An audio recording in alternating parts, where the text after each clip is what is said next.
Well, Jen here. I'm out in nature and thought I would connect with all of you, but this view is just so stunning. It's better than looking at my face. So I thought the message I had to share today was better to just listen to the energy of my voice, enjoy the beautiful scenery, and let's go. So September 10th, 2025, it was a sunny day in Montana. It was warm, beautiful. The kids went to the pool and after school, and then they had snacks at the tiki bar, and it was just, enjoying one of those last fun days of summer.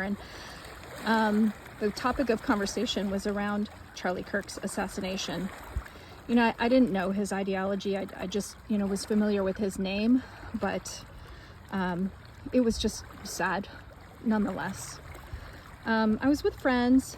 They had actually read his book, and they really were mourning his loss. So I held the space just to comfort them. My son and I, we were then invited to our friend's house for dinner, and Fox News carried the Trump address. MSNBC did not. And there was just total outrage in the house, right? I observed watching the hypocrisy in the media for not covering it.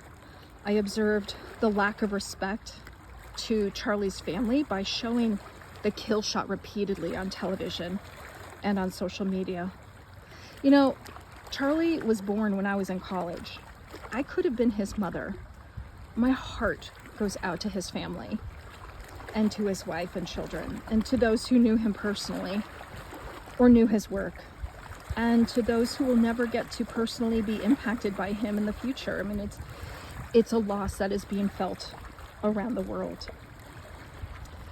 But whenever there's something that's shown a lot in the media, I started to kind of ask myself, why is it being shown so much?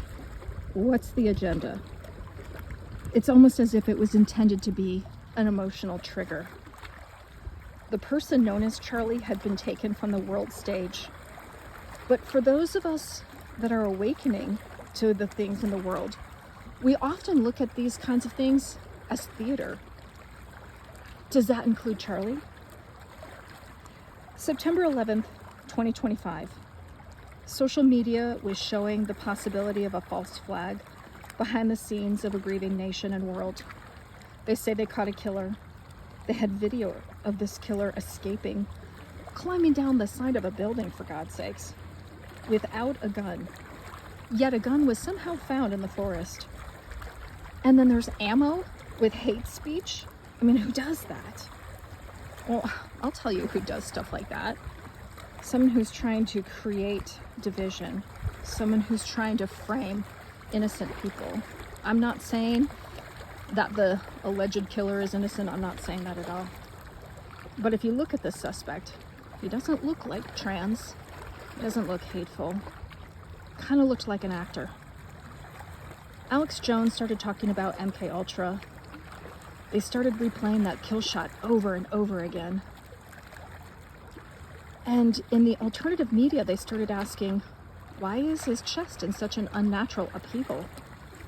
Did he have a bulletproof vest on? Did he have a movie squib with fake blood to mimic being shot? Shots were heard at close range. There was a man in blue standing next to Charlie that was hiding something under his arm that was facing his direction. And they heard shots at a close distance. Was that shot instead a remote detonator? They saw Charlie's eyes close and pursed his lips, almost as if he was expecting something seconds before impact. I did the tarot cards. It said the brand of Charlie was retired from the game board. But maybe not all is as it seems. Was there a body double? Did he fake his death?